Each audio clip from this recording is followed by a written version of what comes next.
Good morning, students. Today we will start your English course with your Honeycomb book. In your English course, you have three books. First one is Honeycomb book, that is your reader book. Second one is an alien handbook, that is your supplementary book. And third one is your grammar book. Okay, today we will start with the Honeycomb book, lesson number 1. Let's start. Lesson number 1 is 3 questions. This is the story about a king who has 3 questions and he is seeking answer to them. उसको क्या चाहिए? Question king है, एक राजा थे, उनको क्या चाहिए थे? उनको क्वेश्चंस के आंसर चाहिए थे. उनके मन में कुछ सवाल थे जिस आंसर चाहिए थे उन्हें. What are the questions? Does the king get what he wants? क्या क्वेश्चंस क्या हैं और क्या राजा को उनके क्वेश्चंस के आंसर मिल जाते हैं जो उन्हें जवाब चाहिए होता है? तो we will see in this lesson. Let's start.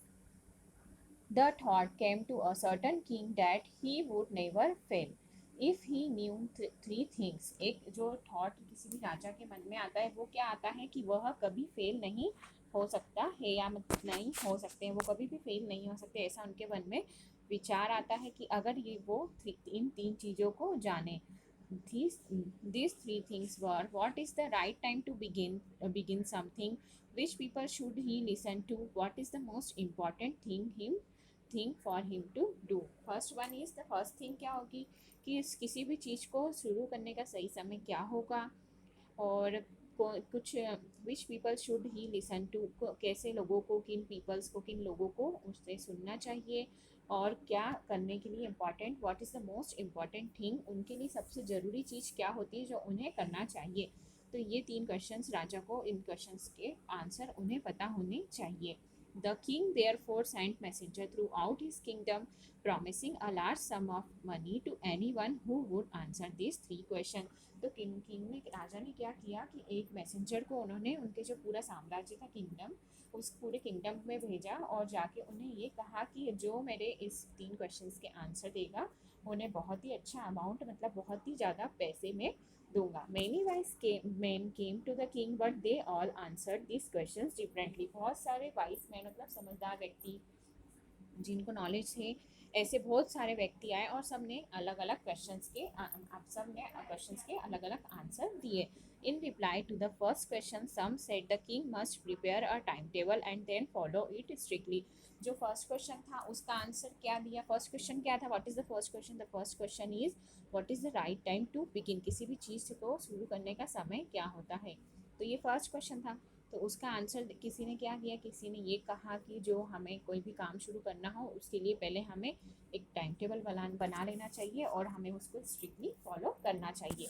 Only in this way they said could he do everything at its proper time. उन्होंने कहा कि इसी तरह से वो अपने सारे काम अपने एक प्रॉपर समय पे कर सकेंगे. Others said that it was impossible to decide in advance the right time for doing something.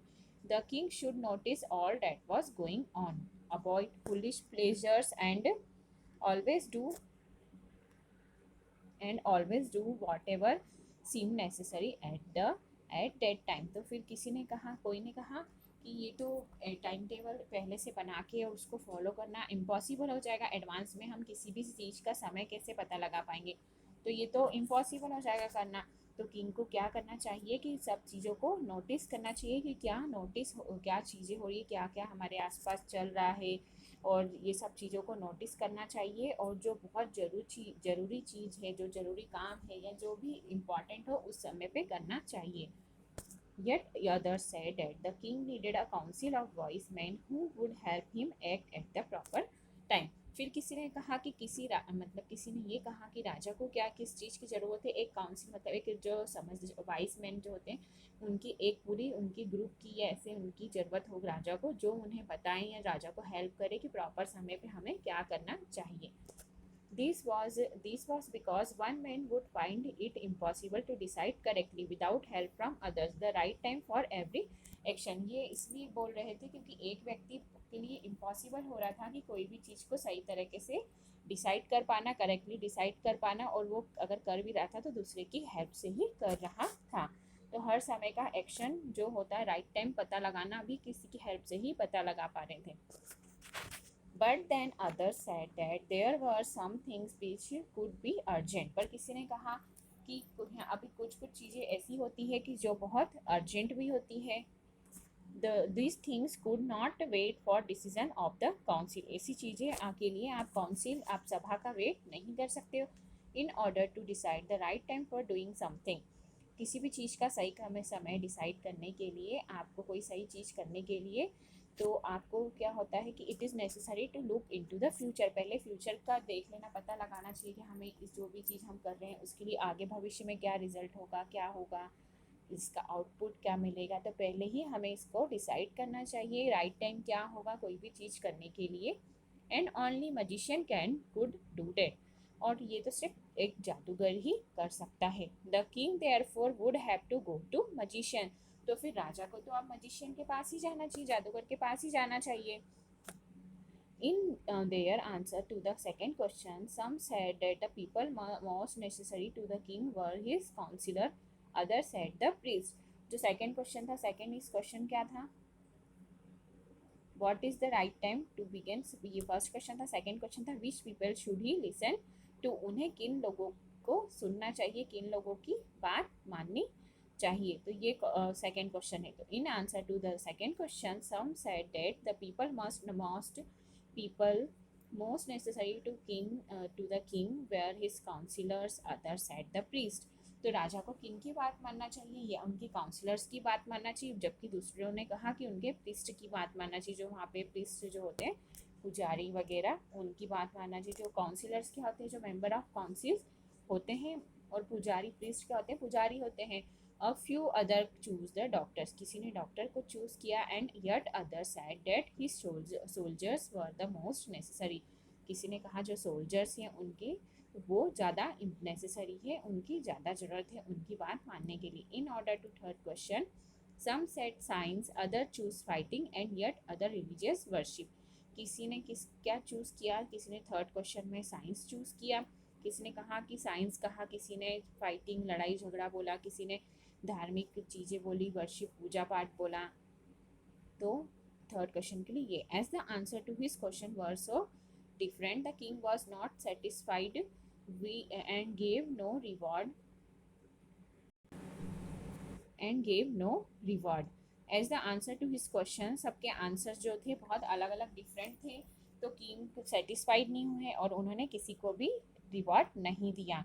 तो जो ये थर्ड तीनों क्वेश्चंस के उनको सबने अलग अलग जवाब दिए, तो उन्होंने किसी को भी रिवॉर्ड नहीं दिया। Instead he decided to seek the advice of a certain hermit who was widely known for his wisdom.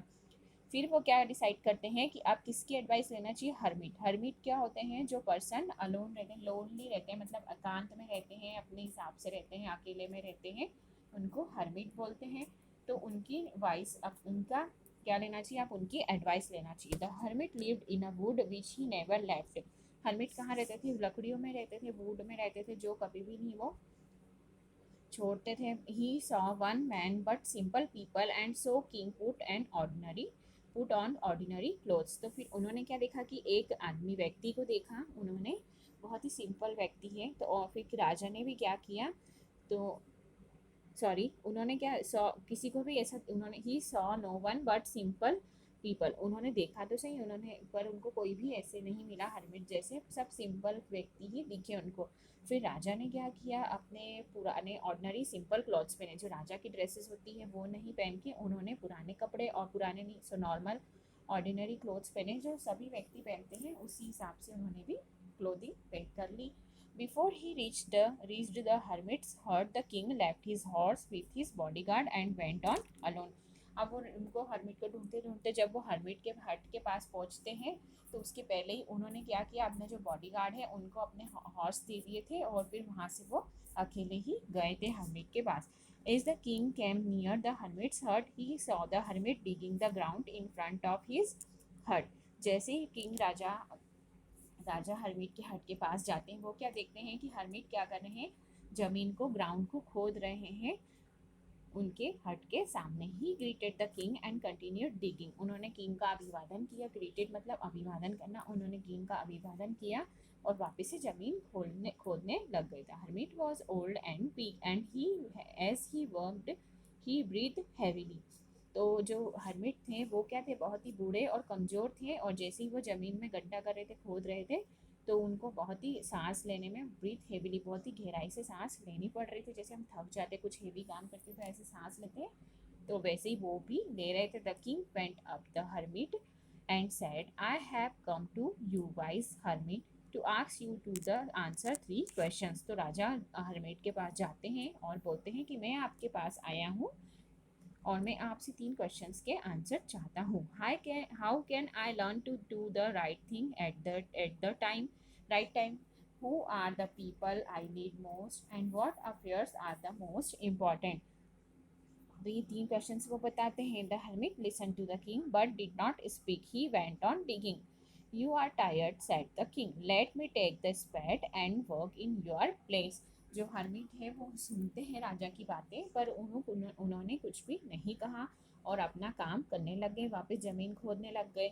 अब राजा बोलते हैं कि आप बहुत थक गए हो, तो मुझे ये आपकी कुल्हाड़ी दे दो, मैं ये जो खोदने वाला होता है ना जमीन को, उसको आप मुझे दे दो तो मैं आपका काम कर दूंगा। Thanks said the hermit, giving the king his spade. Then he sat down on the ground. अब राजा को थैंक यू बोलते हैं, उनको स्पैड दे देते हैं और वो जमीन पे जाके बैठ जाते हैं। When the king had dug 2 beds, he stopped and repeated his question. जैसे ही वो थोड़ा सा बेड खोदते हैं, यहाँ पे बेड्स क्या होता है, small patches of ground for plants, जो पौधे लगाने के लिए जो छोटे छोटे हम गड्ढे या बनाते हैं, तो उसको खोदते हैं। तो फिर से किंग अपना फिर से क्वेश्चन रिपीट करते हैं। The hermit gave no answer but stood up stretching out his hand for the spade and said, now you rest and let me work. फिर हर्मिट कुछ आंसर नहीं देते हैं, खड़े होते हैं, अपने हैंड्स को स्ट्रेच करते हैं कि राजा को बोलते हैं कि अब आप रेस्ट करें और मुझे काम करने दें। But the king did not give him the spade and continue to dig. राजा उन्हें स्पैड नहीं देते और वापस डिग करने लग जाते हैं, खोदने लग जाते हैं। 1 hour passed, देन अनदर, 1 घंटा पास होता, फिर एक और घंटा पास हो जाता। The sun went down behind the trees and at last the king stuck the spade into the ground and said, I come to you wise man for an answer to my questions. If you can give me no answer, tell me, so I will return home. तो अब क्या होता है कि 1 घंटा पास हो जाता है, फिर उसके बाद एक और घंटा पास हो जाता है। तो सन जो होता है, जो सूरज डूबने लग जाता है, पेड़ों के पीछे से दिखाई देता है कि अब सूरज डूब रहा है। और जो किंग है अब वो तो अभी भी ज़मीन खोदने में ही लगा हुआ है। तो फिर वो बोलते हैं ये वाइस मैन को कि मैं आपके पास, तो मैं अपने आंसर्स लेने आया हूँ, जो मेरे क्वेश्चन है उनका मुझे जवाब चाहिए। अगर आप मुझे आंसर दे सको तो मुझे बता दो, नहीं तो मैं अपने घर लौट जाऊँगा। Here comes someone running said the hermit. वो हर्मिट बोलते हैं कि कोई दौड़ता हुआ आ रहा है इधर। तो ये फर्स्ट पार्ट आपका कंप्लीट हो गया है। Now we will start second part.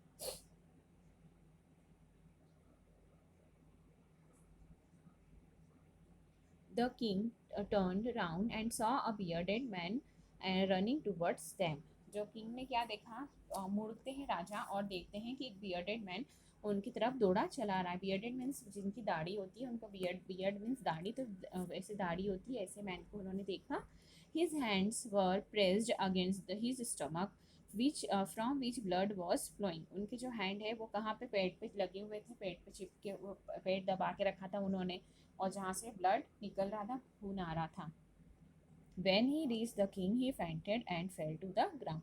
जब वो राजा के पास आते हैं तो वो क्या करते हैं, जमीन पे गिर जाते हैं। फेंटेड मतलब बेहोश हो जाना, तो बेहोश होकर जमीन पे गिर जाते हैं। The king and hermit remove the man's clothing and found a large wound in his stomach. वो क्या करते हैं, जब उन्होंने देखते हैं वो जमीन पे गिर जाते हैं, तो राजा और हर्मिट क्या करते हैं, उसके कपड़े हटाते हैं, तो वो क्या देखते हैं, उसके पेट पे एक बहुत बड़ा वुंड, मतलब एक घाव का निशान है, cut.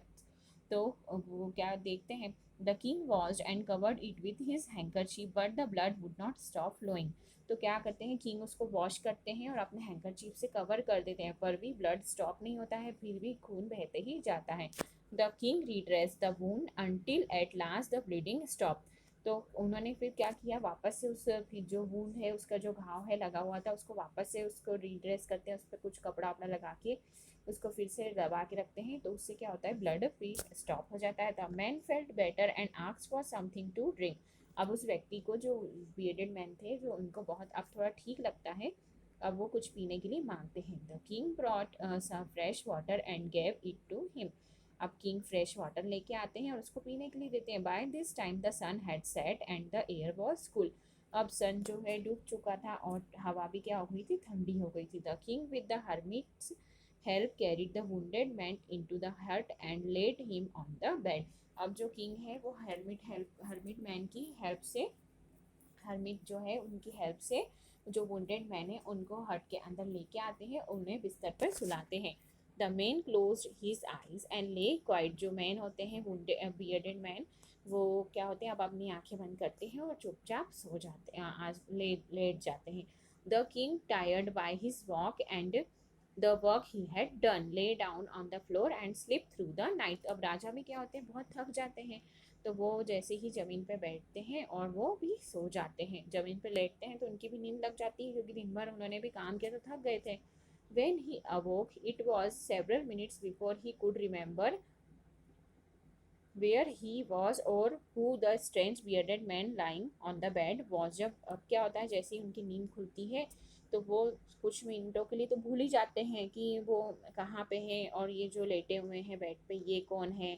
Forgive me, said the bearded man in a weak voice when he saw the king was awake। वो बोलते हैं मुझे माफ़ कर दीजिए, bearded man बोलते हैं कि मुझे माफ़ कर दीजिए। जब वो राजा को देखते हैं तो वैसा बोलते हैं, I do not know you and you have nothing to forgive you for, said the king। राजा बोलते हैं कि मैं आपको नहीं जानता और मुझे, मेरे पास माफ़ करने के लिए भी कुछ नहीं है, आपको माफ़ी के लिए भी कुछ नहीं है, आपने ऐसा कुछ किया ही नहीं है। राजा बोलते हैं, you do not know me but I know you, I am the enemy of yours who swore revenge on you because you put my brother to death and seized my property. आप मुझे नहीं जानते पर मैं आपको जानता हूँ। मैं आपका क्या हूँ, एनिमी हूँ, मैं आपका दुश्मन हूँ, जिसने कसम आपसे बदला लेने के लिए कसम खाई थी कि आपने मेरे ब्रदर को क्या किया था, डेथ पे, मतलब सज़ा दी थी आपने मेरे ब्रदर को, और उसकी प्रॉपर्टी भी पूरी सीज कर दी थी मेरे ब्रदर को डेथ की सज़ा देके। तो मैं आपको आपसे उस चीज़ का बदला लेने आया था। I knew you had gone alone to see that hermit and I made up my mind to kill you on your way home. मुझे पता था कि आप वो हर्मिट मैन से अकेले मिलने जा रहे हैं और मैंने आपको अकेले ही आपको मारने का प्लान बना लिया था रास्ते में ही, जब मैं इसी सोच के अपने घर से निकला था। But the day pass you did not return. पर भी दिन डूबने पर भी आप वापस नहीं आए। So I left my hiding place and I come upon your body guard who recognize me and wounded me. फिर मैं क्या होता है, मैं अपनी जगह पे छुपने ही जा रहा था, तो मैं जा रहा था तो आपके बॉडी गार्ड ने मुझे देख लिया, मुझे पहचान लिया, जिसने मुझे ये घाव दिया है। आई escaped from him but I should have died if you had not dressed my wounds। मैं उससे बच के जैसे तैसे आया और मैं मर ही जाती अगर आप मुझे ड्रेस नहीं करते, मेरे जो घाव है घावों को पे मरहम पट्टी ना करते, तो अब मैं अभी आज जिंदा नहीं होता। I wish to kill you and you have saved my life. मैंने आपको मारने आया था पर आपने तो मेरी जान बचाई है। Now if I live I will serve you as your most faithful servant and will order my son to do the same। forgive me। वो बोलते हैं, फिर जो बॉन्डेड मैन है वो बोलते हैं कि अगर मैं जिंदा रहा, मैं जीवित रहा, तो मैं आपका सबसे फेथफुल सर्वेंट बन के आपको ही सेवा करूँगा और मैं अपने सन को भी कहूँगा कि वो भी आपकी सेवा करे। मुझे माफ़ कर दीजिए। The king was very happy to have made peace with his enemy so easily and to have won him over as a friend. अब राजा बहुत खुश हो जाते हैं कि उन्होंने शांति से अपने जो एनिमी है उस पर जो क्या करा है, विजय पाली, दोस्ती हो गई उनसे, और दोस्ती हो गई उनकी। अब उनको he had he not only forgave him but said he would send his servants and his own doctor to look after him and he promised to give back the main his property। अब राजा ने उनको माफ़ ही नहीं किया बल्कि उन्हें यह भी प्रॉमिस किया कि वो अपने डॉक्टर को भेजेंगे जो उनकी देखभाल करेंगे और उनकी जो प्रॉपर्टी राजा ने ले ली थी वह भी वो वापस कर देंगे। Leaving the wounded man, the king went out of the hut and looked round for the hermit। अब wounded man को अंदर ही छोड़ के कि राजा बाहर आते हैं और आसपास देखते हैं हर्मिट को। Before going away, he wished once more to get answer to his question। एक बार जाने के पहले वो फिर से चाहते थे कि मेरे क्वेश्चंस का आंसर मिल जाए। The hermit was on his knees his knees sowing seeds in the beds that he had been dug the day before। अब हरमिट क्या करते हैं, अपने घुटनों पे बैठ के वो जो सीड्स जो पिछले दिन उन्होंने गड्ढे खोदे थे उसमें क्या करते हैं, वो सीड्स को लगाते हैं। The king went up to the hermit and said, for the last time I beg you to answer my questions wise man. अब राजा उनके पास जाते हैं, हरमिट के पास, और उनसे बोलते हैं कि मैं आपसे लास्ट बार प्रार्थना कर रहा हूँ, विनती कर रहा हूँ कि आप मेरे 3 क्वेश्चंस का आंसर दे दीजिए। You have already been answered, said the hermit, still bending down onto the ground and looking up at the king as he stood before him। वो बोलते हैं कि आपको ऑलरेडी आपके क्वेश्चंस का आंसर मिल चुका है, हरमिट बोलते हैं, और वो अभी भी अपने काम में बिजी रहते हैं, अपना जो बीज लगाने का काम कर रहे थे वो करते हैं, और राजा वहीं पे खड़ा रहता है। How have I been answered, what do you mean, मुझे कैसे आंसर मिल गया और आपका मतलब क्या है। Do you not see, replied the hermit, if you had not spited my weakness yesterday and had not dug these beds for me, you would have gone away। आपने नहीं देखा, क्या आपने नहीं देखा, अगर ऐसा हरमिट बोलते हैं, अगर आप मेरे जो सीड्स हैं उनको नहीं लगाते यस्टरडे, आप उन्हें मतलब गड्ढा खोदने में मेरी हेल्प नहीं करते, आप नहीं करते, तो आप आज यहाँ से चले जाते। Then the man would have attacked you and you would have wished you had stayed with me। आप क्या करते, अब वो आप चले जाते, वो आदमी जो व्यक्ति हैं वो आप पे अटैक करते, और आप मेरे साथ जो आपने फिर क्या किया रात में कि आप मेरे साथ रुक गए रात में। So the most important time was when you were digging the beds and I was the most important man and to do me good was your most important business. तो जो फर्स्ट जो क्वेश्चंस के answer यहीं पे मिल रहे हैं उनको, कि सबसे इम्पॉर्टेंट टाइम है वो जो आप टाइम क्या था जब आपने गड्ढे खोदे, डिगिंग किए, जो बेड्स उनको लगाने के लिए जो बेड्स बना रहे थे आप वो। फिर second one is the most important man, वो कौन था, मैं था, जो सबसे इम्पॉर्टेंट व्यक्ति जो थे वो मैं था। And to do me good was your most important business, और मेरे लिए अच्छा काम करना ही आपका सबसे इम्पॉर्टेंट बिजनेस था। Afterwards, when the man ran to us, the important time was when you were caring for him। उसके बाद में सबसे important time क्या हुआ, जब वो व्यक्ति अपने पास आया और हम उनकी देखभाल कर रहे थे। Because you had not dressed his wounds, he would have died without having made peace with you। अगर आप उनके जो wounds हैं उसको ड्रेसअप नहीं करते, उसको ड्रेसिंग नहीं करते, तो वो व्यक्ति मर जाता और आपके साथ पीस, शांति भी नहीं बन पाती उनकी। So he was the important man and what you did for him was your important business। तो जो वो व्यक्ति थे वो आपके लिए सबसे ज़्यादा इम्पॉर्टेंट थे, जो और आपका जो बिजनेस आपने उनके लिए जो काम किया वो आपका सबसे इम्पॉर्टेंट काम हो गया। Remember then there is only one time that is important and that time is now. अभी हमेशा याद रखना कि कोई भी चीज़ करने का सही समय क्या होता है, वो जो होता है अभी अभी इसी समय जो हम जो चीज़ करेंगे, कोई भी काम करेंगे, वो हो ही हमारा काम करने का सबसे सही समय होगा। It is the most important time because it is the only time we have any power to act. यही सबसे सही समय होगा क्योंकि हमें अभी ही पावर होती है कि एक्ट करने के लिए। कल क्या होगा ये किसी को भी नहीं पता है, हम सोचेंगे कि हम ये काम कल कर लेंगे, तो कल का हमें पता नहीं रहेगा कि कल क्या होने वाला है, कल हम रहे ना रहे, जो काम करना है वो कर पाएंगे कि नहीं कर पाएंगे। तो किसी भी काम को शुरू करने का, कोई भी काम करना हो उसका सही समय है अभी। The most necessary person is the person you are with the particular moment, and for no one knows what will happen in the future and whether we will meet anyone else। तो जो most necessary person है, जो सबसे important ज़रूरत person है, वो कौन है, जिसके साथ अभी आप इस पर्टिकुलर मोमेंट पे हैं। अब आप नहीं जानते कि कल आपके साथ क्या होगा फ्यूचर में, और जो व्यक्ति है जिनके साथ इम्पोर्टेंट व्यक्ति है आपके लिए, वो कल आपके साथ रहे ना रहे, आप उनसे मिल पाओ ना मिल पाओ। And the third one is the most important business is to the person that person's good because we were sent in this world for that purpose alone. और सबसे इम्पॉर्टेंट थिंग क्या है जो करने के लिए, बिजनेस करने के लिए, जो सबसे इम्पॉर्टेंट किसी के लिए अच्छा करने के लिए हो, तो जो व्यक्ति है उसी के लिए कुछ अच्छा करें, ताकि क्योंकि हमें इस वर्ल्ड में इसी पर्पस के लिए भेजा गया है। Okay, now your lesson is complete. Thank you and have a nice day.